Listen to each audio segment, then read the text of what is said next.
अरे शिव की दया हो तो करुणा सागर के अनुसार शास्त्र कहता है, शिव महापुराण में वही चित्त वृत्ति लगा सकता है जिसके पूर्व के पाप कट चुके हैं। जितने ऑनलाइन कथा सुन रहे हो, जितने बैठकर कथा सुन रहे हो, आपके पूर्व के पाप कट गए, तब जाकर ये शिव महापुराण की कथा आपको सुनने को मिल रही, वो भी अधिक मास में, पुरुषोत्तम मास, पुरुषोत्तम मास में मिल रही है। और वो भी अश्विन का पुरुषोत्तम 19 वर्ष के गैप में आता है, और इसके बाद जब आएगा अब 183 वर्ष के बाद आएगा। और 183 वर्ष किसने देखा दादा? हमने तो नहीं देखा, जिसने देखा उसे सोचिए कौन देखा।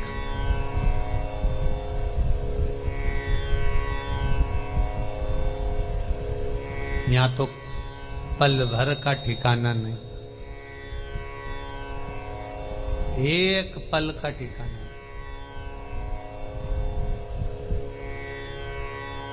बस अपनी डोर भोलेनाथ जी के हाथ में है, तो पतंग उड़ा रहे हैं, उड़ा रहे हैं।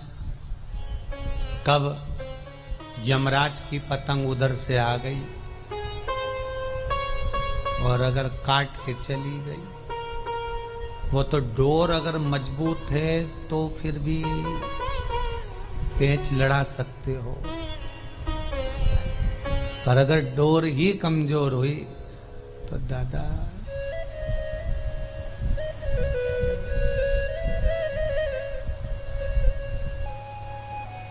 एक वो गुरु भजन है ना, डोर कट गई तो कहिए जरा एक लाइन गई। सतगुरु में तेरी पतंग, सतगुरु में तेरी पतंग, हवा बिच उड़ती जावांगे, हवा बिच उड़ती जावांगे, सैया डोर हथों छुट्टी ना में टुट्टी जावांगे।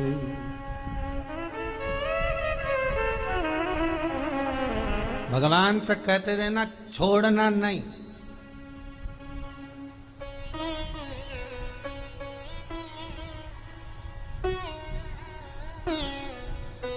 अब वो अच्छी खासी उड़ रही है संसार में, यमराज ने पेंचा में लाया और कट गई।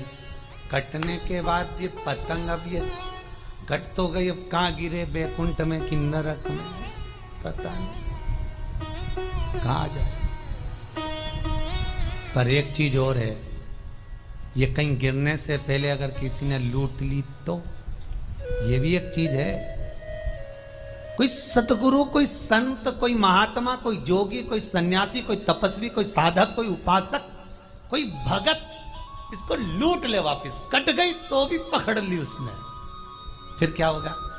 दूसरा धागा बांधा जाएगा, फिर उड़ गई। बस यही है, जब संसार में ऐसा लगने लगे कि उलझ गए हो, दुखी हो, परेशान हो, कष्ट है संसार में बहुत, कोई धन से, कोई वैभव से, कोई सत्ता से, कोई चीजों से, कोई परिवार से, बहुत दुख अगर आपकी जिंदगी में है, तो बस ये पतंग को फिर किसी सदगुरु के हाथ में छोड़ दो, वो खुद उड़ाना जानता है और उड़ा देगा, वो खुद जानता, फिर नहीं सोच। संसार में चिपकोगे तो परमात्मा तक नहीं पहुंच पाओगे। रोटी बनाने वाली माताएं बहुत अच्छे जानती हैं। जितने लोग कथा सुन रहे हो, आप में से माताएं रोटी बनाना जानती हो, तो रोटी बनाते समय आटे को उसन कर तैयार कर कर रोटी डायरेक्ट चकोटी बेलन पर बेल दोगे तो चिपक जाएगी, उसमें पलेथन लगाना पड़ेगा, और पलेथन लगाया तो चकोटी में भी नहीं चिपकेगी, बेलन में भी नहीं चिपकेगी, और फिर अच्छी बढ़िया घूम घूम के बेली जाए। और जिसमें अगर पलेथन नहीं लगा तो वो चिपक गई, जो बिना पलेथन लगाए जो चिपक गई उसको तवे पर डालोगे तो जहां से वो चिपकी है वहां से नहीं फूलेगी, बाकी की सब दूर से फूल जाएगी।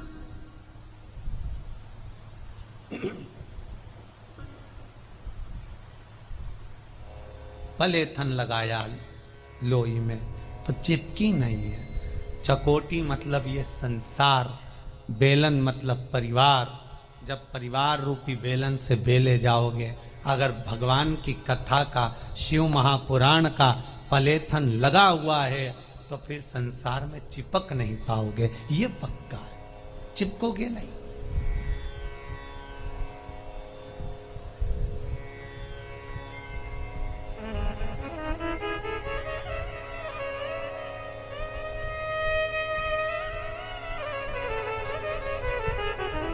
हमारे मांटाबू वाली माता जी तो कहती हैं, गुरुजी कब मंदिर कब तक कंप्लीट हो जाएगा, हमको आना है रहने के लिए, अब हमारा मन नहीं लगे मांटाबू में, अकेले जीव हैं, पहचानते हो ना, अकेले बेचारे, कहा आना,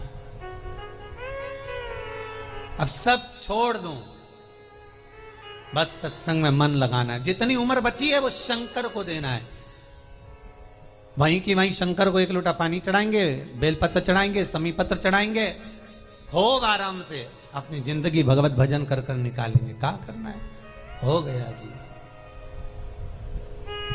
आज इंदौर से भी एक माता जी आई है, कहाँ गई बेटी,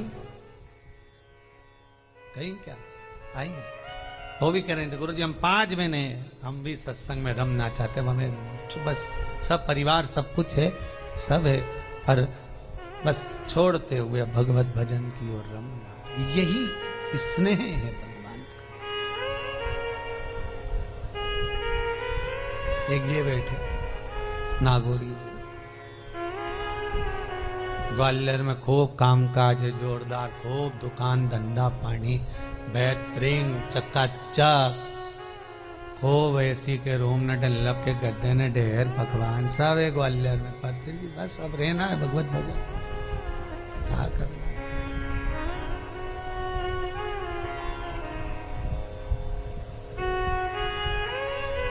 और होना चाहिए, भजन बिना यहाँ रहना मना है, भजन बिना यहाँ खाना मना है, भजन करो तो ये मौका मिला रे, ये मौका मिला है, लॉकडाउन तुम्हारे लिए लगा है कि ये कथा शिव महापुराण तुम बैठकर सुनो, आनंद लो और अपनी जिंदगी को संवार लो, भटकना छोड़ दो दुनिया वालों में, यहां चले गए वहां चले गए, वो उसके यहां गए उससे काम नहीं बना उसके यहां पहुंच गए, उसके यहां काम नहीं बना उसके यहां पहुंच गए, ये भटकन है, क्यों भटक।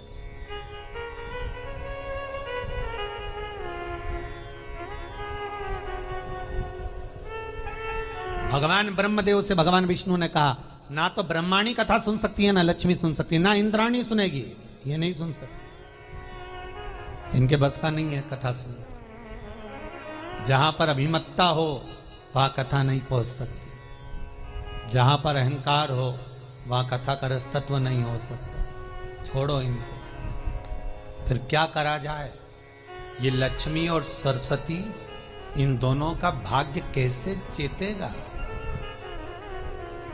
कैसे कृपा होगी। तो भगवान विष्णु तुरंत देवऋषि नारद को याद किए, नारद जी के साथ में शंकर जी के सामने खड़े हो गए, भगवान शिव के सामने खड़े, भूत भावन भूतेश्वर के सामने, भगवान शंकर के सामने।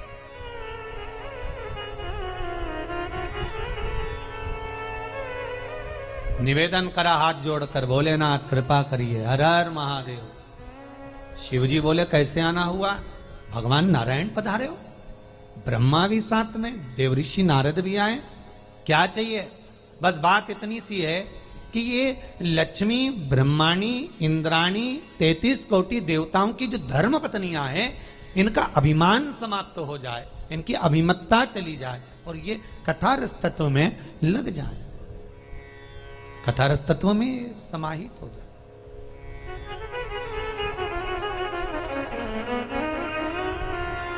कहा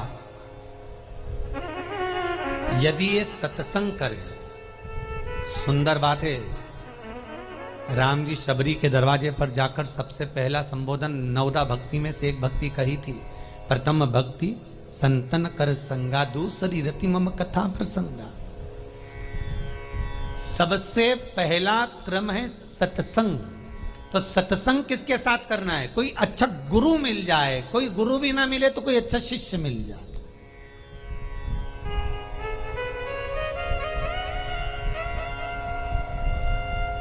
ये जीजियों, जितनी भी कथा सुन रही हो, ओ बहनों, जरा ध्यान से सुनना। तुम्हारी जो बेस्ट फ्रेंड हो,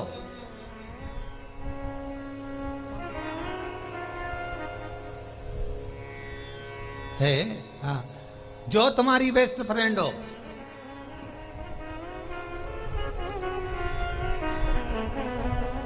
उसके साथ बैठकर थोड़ी सत्संग की बात करना। अगर उसका मन सत्संग में रम रहा हो तो समझ लेना वो तुम्हारी बेस्ट फ्रेंड है। और जो बात करते करते बात को फिर कहीं चुगली, निंदा या अपने फैशन शो में या पार्लर में या वहाँ कहीं वापस मार्ग से विभाजित हो जाए, समझ लेना ये बेस्ट फ्रेंड नहीं है।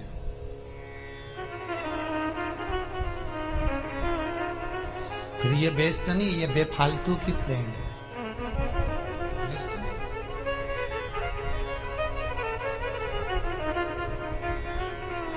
रमा जो भगवान की भक्ति। मातंग ऋषि के आश्रम में सबरी बैठी थी, भिलनी दौड़ कर गई थी। मातंग बाबा ने कहा क्या बात है? मैं भिलनी आई हूं, मैं घर छोड़कर, मैं कहीं जाऊंगी नहीं, यहीं रहूंगी। ठीक है। मातंग बाबा जाने लगे तो भिलनी ने कह दिया आप तो जा रहे हो पर मेरा कल्याण कैसे होगा? मैं क्या करूं, मेरा कल्याण कैसे हो? तो चिंता मत करना, रोज बुआरी काटना, रोज सेज बिछाना, रोज झाड़ू लगाना, भगवान आएंगे। प्रतीक्षा करना, बाट जो ना, इंतजार करना।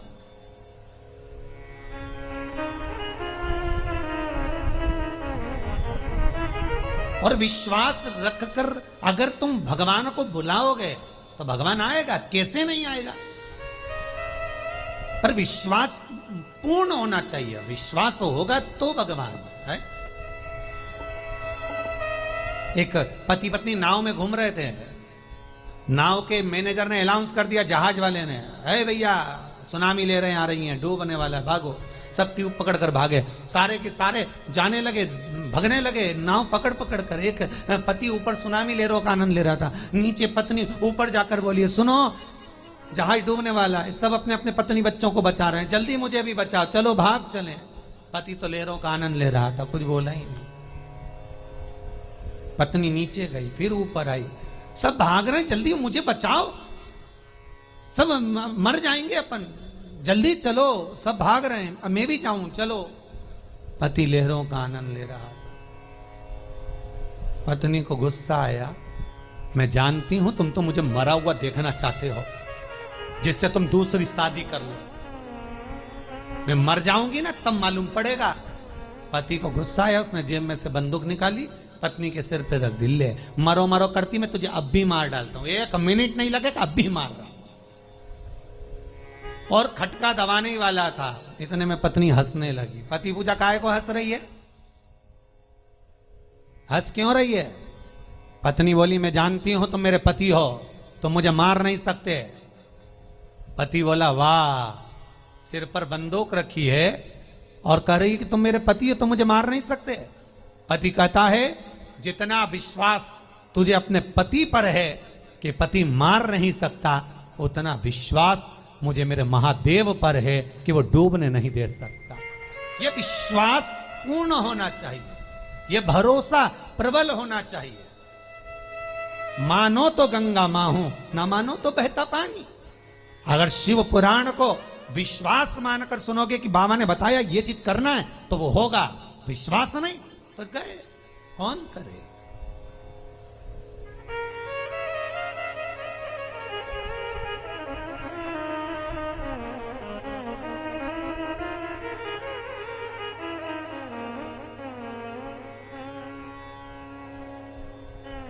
सास बहू से कह रही है बेटा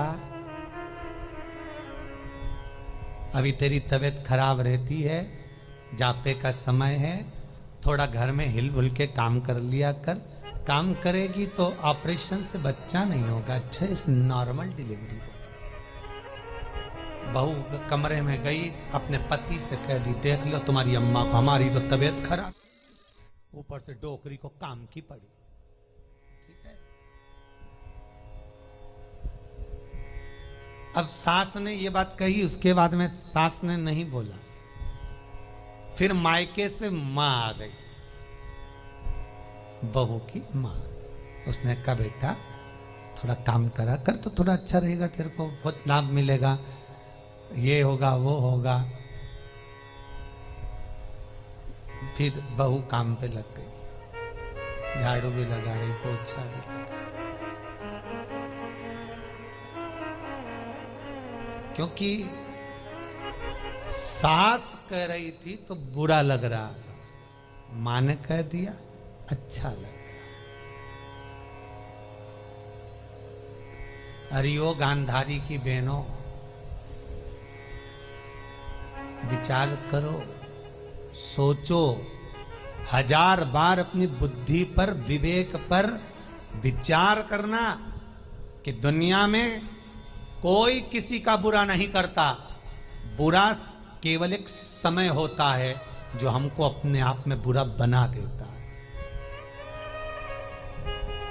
कई लोग कहते हैं, कई हमारे पास में भी कई लोगों की खबर आती है, उसने गुरुजी टोना मार दिया होगा, उसने गुरुजी हमारे दरवाजे पर ना जाने कौन सुबह सुबह नींबू पटक जाता है। तो हमने कहा दरवाजे पे लिख दो कि एक साथ 1 दर्जन पट को अचार बना देंगे, क्या एक नींबू का लिख के जाओ। अरे गुरुजी हम उनके यहाँ गए थे, जब से वहां पर जाके हमने खाना खाया तब से हम बीमार पड़े हुए हैं, उसने जरूर मुझे कुछ खिला दिया होगा, हमें तो कहीं का नहीं मिलता। बताओ कौन बुरा करेगा। बस इतना याद रखो, जिस रोड पर चल रहे हो वो रोड कभी सीधी नहीं जाती, उस रोड में कहीं ना कहीं टर्न आता ही है। किसी भी रोड पर जाना, अपने घर से निकलकर किसी भी रोड पर जाना, कहीं ना कहीं थोड़ा सा टर्न आएगा, थोड़ा सा मुड़ोगे। यहीं आप गौशाला आ रहे हैं, कुबेर भंडारी का मंदिर पे आ रहे हैं, तो भी निकल के जाएंगे तो रोड में टर्न मिलेगा। सीधी रोड कोई नहीं मिल सकती, भले हाईवे पर चल लेना, भले यमुना एक्सप्रेस वे चल लेना, तुम्हारी मर्जी पड़े, जिस रोड पर जाकर देखना रोड में टर्न जरूर आएगा। उसी तरह जिंदगी में सुख और दुख का टर्न जरूर आता है। आप अगर अच्छे चल रहे हो, थोड़ा सा दुख का टर्न आएगा, फिर सीधी रोड जाएगी, फिर टर्न आएगा। सुख और दुख ये दोनों रास्ते की तरह हैं, मिलेंगे जरूर, चाहे तुम कुछ भी करो। और किसी पर इल्जाम मत रखो कि उसने ऐसा कर दिया होगा, उसने ये बोल दिया होगा, उसने ये कर दिया होगा। अरे क्या आग लगे बस्ती में, अपन रहो मस्ती में, क्या किसको रोइए, चादर तान के सोइए, अच्छी जिंदगी जी।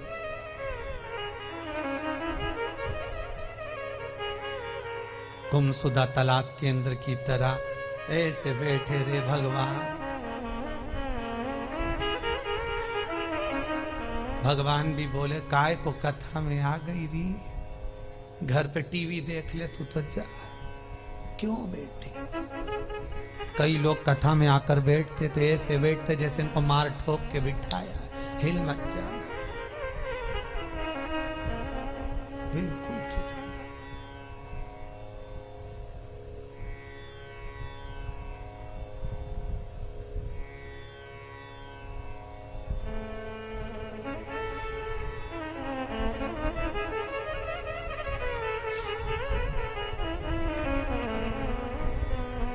कई लोग मंदिर में भी जाते तो ऐसे हाथ जोड़कर खड़े हो जाए,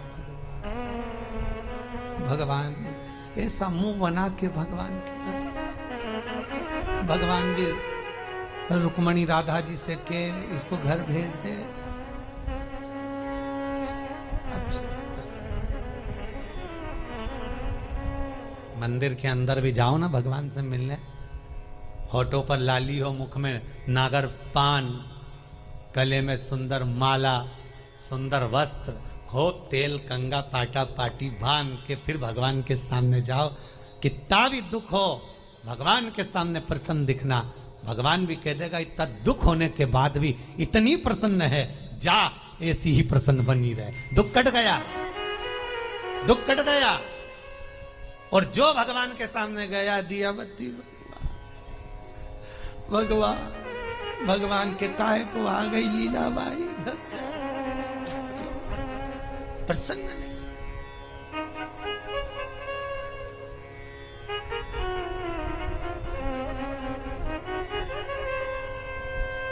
क्यों?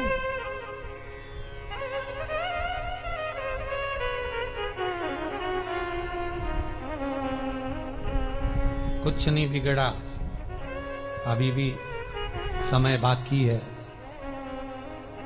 मन को, चित्त को, वृत्ति को खुशियों में भरो। बहुत प्रसन्नता की जिंदगी जियो, बहुत प्रसन्नता। देवराज ब्राह्मण होकर पूर्व समय में जो उसने कर्म करा है, देवराज ने जितनी भक्ति धारण करी, देवराज ने जितना स्मरण करा, देवराज ने जितना नाम जाप किया, देवराज ने जो कर्म किया था वो सुखमय होता है। अजामिल की कथा कहती है भागवत जी में कि उसके बेटे का नाम नारायण रख दिया। नारायण को ऐसे रखा जाएगा नाम? जो वेश्याओं का संग कर रहा है, वेश्यावृत्ति कर रहा है, वेश्या से विवाह कर रहा है, उसके घर में नारायण नाम कैसे रख सकता है भला? वो कौन था ये अजामिल? अजामिल ब्राह्मण था पूर्व समय का, और ब्राह्मण कुल में जन्मा, ब्राह्मण कृत्य करा, ब्राह्मण कर्म करा, खूब पूजन पाठ अर्चना खूब करी, दिल से भजन पूजन करा उसने। बस अंतर इतना आ गया कि एक मित्र के साथ निकल के जा रहा था। मित्र ने कहा रुक जा अजामिल, मैं अभी आया। मित्र से पूछा कहां जा रहा है? बस सामने वेश्या का घर था। मित्र कहा मैं अभी आया अंदर से। और मित्र उस वेश्या के घर में चला गया। वेश्या के घर में जब मित्र गया तो मित्र को ढूंढने के लिए अजामिल अंदर चले गया। एक वेश्या को देख लिया, बड़ा सुंदर, बस उसी में मन रम गया। और उसी में मन रमा, बस उसी को लेकर आ गया, उससे विवाह कर लिया। मित्रों से लड़ाई करी, परिवार से लड़ाई करी और वेश्या से विवाह कर लिया। गांव में कुछ संत पधार गए, ब्राह्मण का घर ढूंढ रहे थे कि हमें भोजन करना है। किसी ने कहा ब्राह्मण का तो घर है पर शादी वेश्या से करिए। संतों ने कहा तो क्या हुआ, ब्राह्मण के घर विवाह कर कर ब्राह्मणी हो गई। जाले पहुंच गए, आवाज लगाया भैया भोजन चाहिए। अजामिल बोले भोजन कैसे दे दूं आपको, मैं वैश्या से शादी कर रहा हूं, वैश्या से मैंने विवाह करा है। संत इतने प्रसन्न हो गए कि इसके पूर्व का जो इसने पुण्य करा था वो यहां सामने आ गया। आज सत्य बोल दिया, नहीं तो कह देता मेरी तो पत्नी है, वैश्या क्यों बोलता वो। आज दुनिया के लोग इतना छुपाने लगे हैं कि उसका भोग भी मनुष्य को खुद को भोगना पड़ता है। अगर किसी के यहाँ कोई गमी हो गई, कोई पानी मांग रहा है तो पहले बता देना चाहिए भैया हमारे यहाँ 4 दिन है, 6 दिन है, 5 दिन है, हम पानी नहीं दे सकते, पीना हो तो दे दें, आप बोलो तो। किसी का बच्चा हो गया, जापा हो गया, पहले बता दो हमारे यहाँ का पानी हम दे नहीं सकते, अगर बोलें तो हम दे सकते हैं क्योंकि हमारे सावड़ लगी है, हमारे यहाँ सूतक लगी है, हमारे यहाँ ऐसा हो गया। आप कहें तो मैं दे सकता हूं, सत्य बोलने में क्या जाता है।